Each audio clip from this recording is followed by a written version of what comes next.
Hello everybody, welcome back to Expedition Homestead, the channel where we build your passion for growing. Tomatoes have got to be my favorite plant to grow in the garden because they provide a fun, hands-on experience for gardeners of all ages and skill levels. But there are a couple of problems that we could run into when growing tomato plants, and early blight is one of them.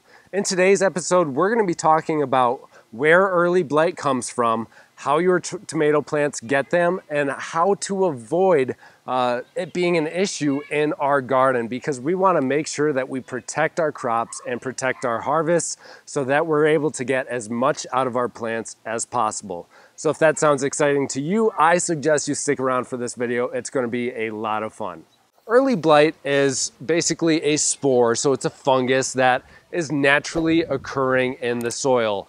Our garden beds back here, obviously they've got soil in them, so therefore they have early blight in them. Early blight, it's just the fact that it's in all soil. No matter where you're at, it's going to be present in that soil. So there's not really any way to get rid of it or to avoid it. Common misconception a lot of people have is that if you get early blight on your plants, you can't compost them, you should get them away from your garden completely. Well, just starting off can tell you that that's false. You know, it doesn't matter if your plants get it or not. You can still compost those plants because it's in the soil all around us anyway. What can we do in order to kind of stop the susceptibility of early blight on our tomato plants? Well, the very first thing that we can do is to avoid planting our tomatoes too early. You see, our tomato plants are most susceptible to getting early blight when we have very, very cold nights. That is going to result in a lot of dew and condensation around the leaves and on the plant.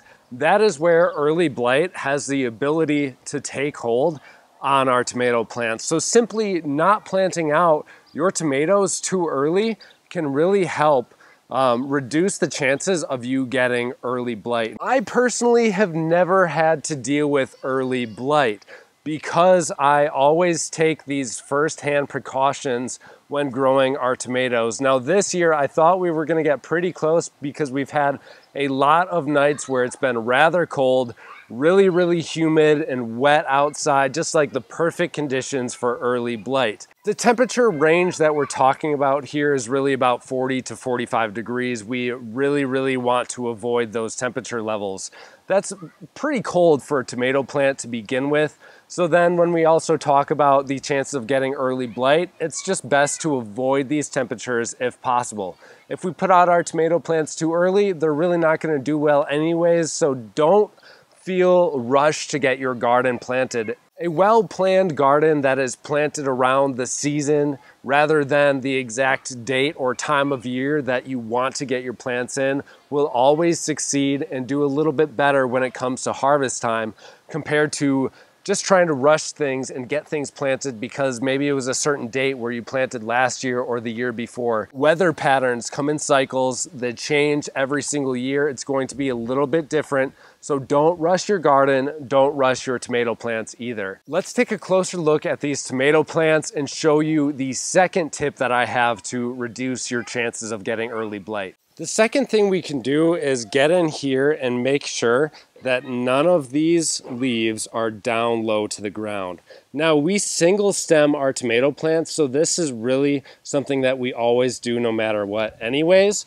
But what we're going to do is just take off anything that is about, within the first foot of growth. And also, while we're down here, we're just going to take off these suckers. We're just going to prune off all of these leaves that are down low and close to the soil. Since this fungus is soil borne, what happens is this soil, if it gets splashed up and there happen to be some spores of early blight in that is a way for it to get into contact with your tomato plant and start growing and manifesting itself on your tomatoes. And we also just got a load of wood chips in, glorious free load of wood chips from the village. So we're also going to take some of this and spread it on our bed as well.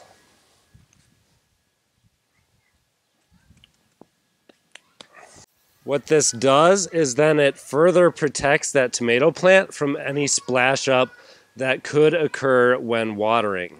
On the topic of watering, if you don't have access to wood chips, something else you can do is just make sure that you're watering really close to the base of your tomato plant so you don't get a lot of backsplash from the soil, which again is going to spread this fungus to your tomato plants and cause early blight. And if you've never done it before, I really suggest you try calling your local village or town up to get some nice fresh wood chips delivered to your house for free. It's an incredible resource that will build the mycorrhizal fungi content in your soil, which is, in my opinion, absolutely necessary for nutrient transfer in the garden and to increase the harvest that we have. This is what our tomato plants look like after we prune them up.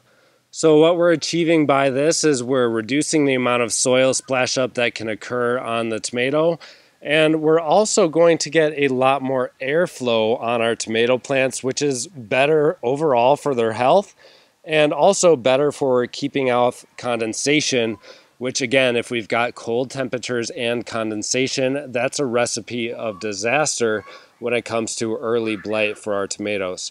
The only thing we've got to do to this bed now is add in a bunch of our wood chips that we just got dropped here.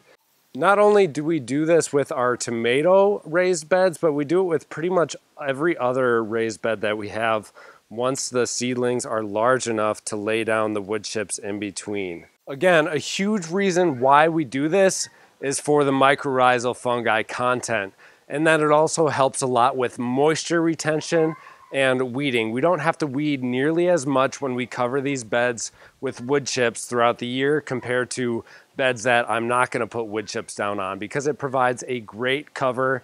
It's going to boost your microorganism content, your bacteria content, all the good stuff that your plants need. Wood chips, oh, so good. Now, I don't know about you, but that looks like a bed of tomatoes that it's... Now, I don't know about you, but to me, that looks like a beautiful bed of tomatoes, especially here in the first week of June. Very excited to grow them, to trellis them. Stay tuned for all of our upcoming tomato videos on single stemming, pruning, getting off suckers, fertilizing, growing them to be over 10 feet tall. All of that good stuff we've got here throughout the year. I love growing tomatoes, and I hope you guys do too. Well, thank you so much for watching. I hope you enjoyed today's episode, found it entertaining, and possibly even learned a little bit. Happy gardening, and we'll see you in the next episode.